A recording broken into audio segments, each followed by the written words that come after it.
வணக்கம். இது சமூக மீடியாவின் உலக செய்தி அறிக்கை. முதலில் தலைப்புச் செய்திகள். ஈரான் மீதான கடல்சார் முற்றுகையை அதிகாரப்பூர்வமாக விலக்கிய அமெரிக்கா. ஈரான் அமைதி ஒப்பந்தம் போர் நிறுத்தம் அமல், ஆனால் அணுசக்தி விவகாரங்களில் நீடிக்கும் பெரும் முட்டுக்கட்டை.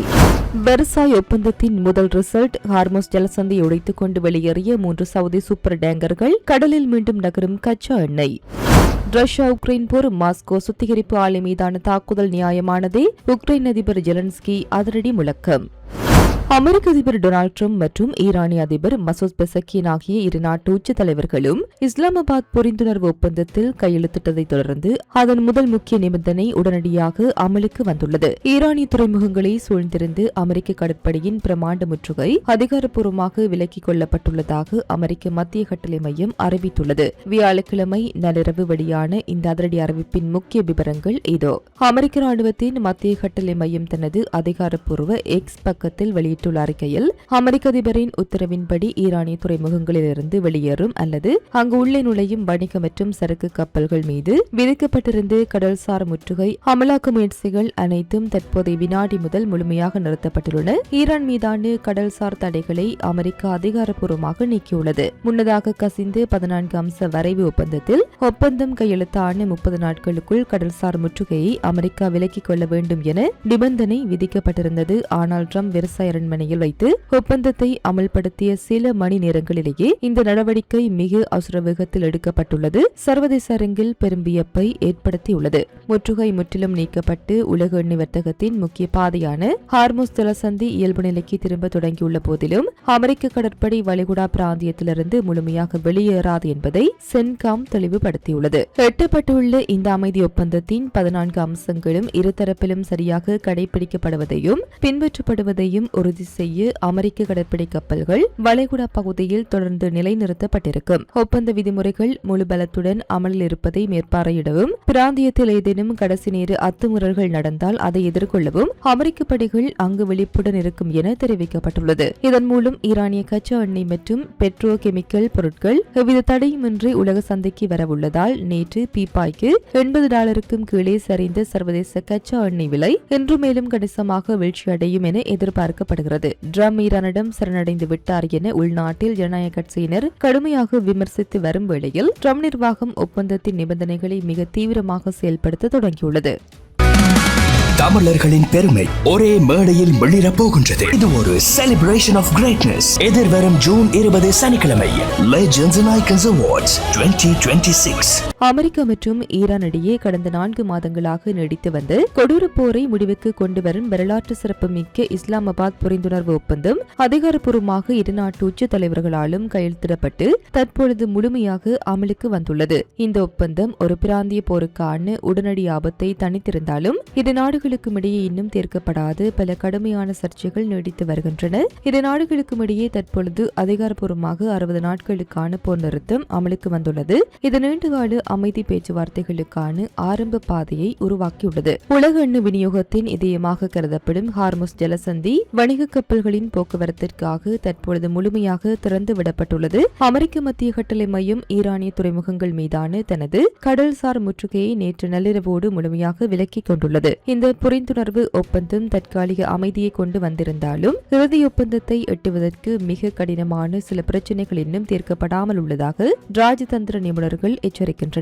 ஈரான் தற்பொழுது அணு ஆயுத தயாரிப்பிற்கு மிக நெருக்கமான அளவில் செறிவூட்டி வைத்துள்ள அதன் அணுசக்தி எதிர்பொருட்களை என்ன செய்வது, அதை எப்படி அளிப்பது அல்லது வெளிநாடுகளுக்கு ஏற்றுமதி செய்வது என்பது குறித்து இன்னும் இறுதி முடிவு எட்டப்படவில்லை. ஈரானின் அணுசக்தி திட்டங்கள் மீதான எதிர்கால கட்டுப்பாடுகளை ஈரான் ஏற்குமா, அதற்கு பதிலாக அமெரிக்கா அதன் மீதான அனைத்து பொருளாதார தடைகளையும் நிரந்தரமாக நீக்குமா என்ற கேள்விகள் நீடிக்கின்றன. ஈரானின் அணுசக்தி மையங்களை சர்வதேச நிபுணர்கள் எப்படி எப்போது சோதனை செய்வது என்ற வழிமுறைகளில் இன்னும் இரு தரப்புக்கும் இடையே உடன்பாடு எட்டப்படவில்லை. 60 நாட்கள் அவகாசம் உள்ள இந்த இறுதிக்கட்ட பேச்சுவார்த்தைகளில் கப்பல் போக்குவரத்து பாதுகாப்பு, ஈரானிய எண்ணெய் மீதான தடைகளை முழுமையாக தளர்த்துதல் மற்றும் அணுசக்தி சோதனைகள் ஆகிய 3 முக்கிய கோரிக்கைகளை வாஷிங்டன் மற்றும் தெஹ்ரான் இடையே அடுத்த கட்ட அனல் பறக்கும் விவாதங்களை ஆதிக்கம் செய்ய போகின்றன.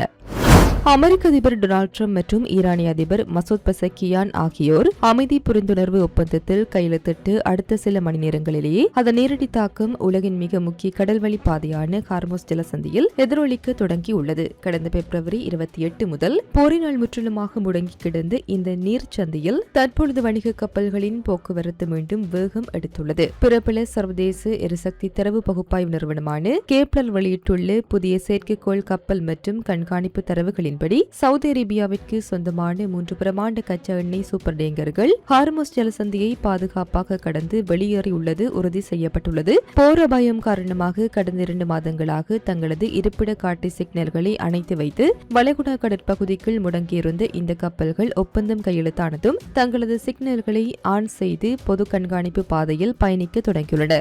சவுதி அரேபியாவின் முன்னணி கப்பல் போக்குவரத்து நிறுவனமான ஃபேக்டரி குழுமத்தால் நிர்வகிக்கப்படும் இந்த 3 மெகா கப்பல்களும் தலா 2 மில்லியன் பீப்பாய்கள் வீது மொத்தம் 60 லட்சம் பீப்பாய்கள் கச்சா எண்ணெயை சுமந்து கொண்டு வெளியேறியுள்ளன. அவ்தாப் சூப்பர் டேங்கர் 20 லட்சம் ரூபாய் சவுதி கச்சா எண்ணெயுடன் ஹார்மோஸ் ஜலசந்தியை வெற்றிகரமாக கடந்துள்ள இந்த சூப்பர் டேங்கர் தற்பொழுது தென்கொரியாவை நோக்கி தனது பயணத்தை தொடர்கிறது. ஜஹாம் மற்றும் ஷேடன் கச்சா எண்ணெயுடன் வளைகுடா பகுதியிலிருந்து வெளியேறிய இந்த மற்ற 2 சவுதி டேங்கர்களும் தற்பொழுது ஓமான் வளைகுடாவை வந்தடைந்துள்ளன. சவுதி கப்பல்கள் மட்டுமின்றி ஈரானின் விராஜ் என்ற எரிபொருள் தயாரிப்பு தொட்டிகளும் ஹார்மோஸ் ஜலசந்தியை தாண்டி ஐக்கிய அரபு அமீரகம் நோக்கி சென்றுள்ளது. போருக்கு முன்பு நாளொன்றுக்கு சராசரியாக 130 கப்பல்கள் சென்ற இந்த வழித்தடத்தில் போர்க்காலத்தில் 90% போக்குவரத்து சரிந்துள்ள நிலையில் தற்போது வாராந்திர அடிப்படையில் கப்பல்கள் நகரத் தொடங்கியுள்ளன.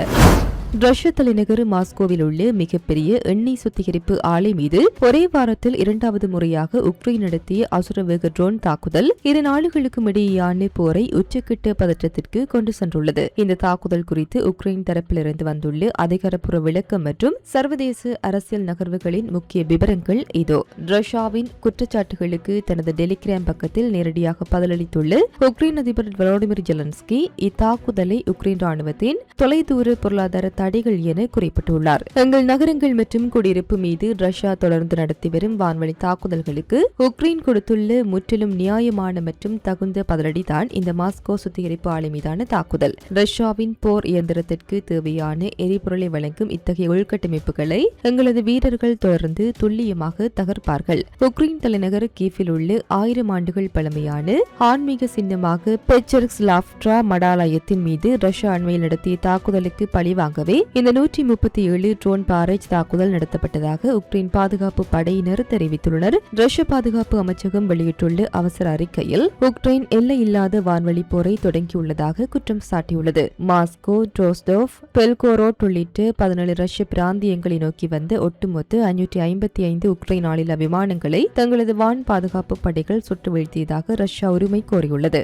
இருப்பினும் மாஸ்கோ மேயர் செர்ஜி சோபியானின் பலத்த பாதுகாப்பு வலயங்களையும் மீறி ட்ரோன்கள் காபோட்னியா சுத்திகரிப்பு ஆலையை தாக்கியதையும் அங்கு 5க்கும் மேற்பட்ட இடங்களில் பெரும் தீ விபத்து ஏற்பட்டுள்ளதையும் ஒப்புக்கொண்டுள்ளார். ரஷ்யாவின் எரிசக்தி துறையை உக்ரைன் மிக கடுமையாக சேதப்படுத்தி வருவதால் ரஷ்யாவின் ஒட்டுமொத்த எண்ணெய் சுத்திகரிப்பு திறன் 21 ஆண்டுகளில் இல்லாத அளவிற்கு மிக மோசமான சரிவை சந்தித்துள்ளது. இந்த இக்கட்டான சூழ்நிலையை பயன்படுத்தி போரை ஒரு நிரந்தர முடிவுக்கு கொண்டுவர உக்ரைன் அதிபர் ஜெலன்ஸ்கி ராஜதந்திர முயற்சிகளை தீவிரப்படுத்தியுள்ளார். பிரான்சில் நடைபெற்ற G7 உச்சி மாநாட்டின் பக்கபலமாக அமெரிக்க அதிபர் டொனால்ட் ட்ரம்ப் மற்றும் பிரெஞ்சு அதிபர் இமானுவேல் மெக்ரோன் ஆகியோரை ஜெலன்ஸ்கி நேரில் சந்தித்து ஒருங்கிணைந்த அமைதி திட்டம் குறித்து பேசியுள்ளார். ரஷ்யாவை பேச்சுவார்த்தை மேசைக்கு கொண்டுவர அமெரிக்கா மற்றும் ஐரோப்பிய நாடுகள் உக்ரைனுக்கு மேலும் வலுவான ராணுவ மற்றும் ராஜதந்திர ஆதரவை வழங்க வேண்டும் என அவர் கோரிக்கை விடுத்துள்ளார். மேற்கு ஆசியாவில் அமெரிக்க ஈரான் இடையே அமைதி ஒப்பந்தம் கையெழுத்தாகி பதற்றம் தணிந்துள்ள வேளையில் ஐரோப்பாவில் ரஷ்யா உக்ரைன் வான்வழி தாக்குதல்கள் பல மடங்கு தீவிரமடைந்திருப்பது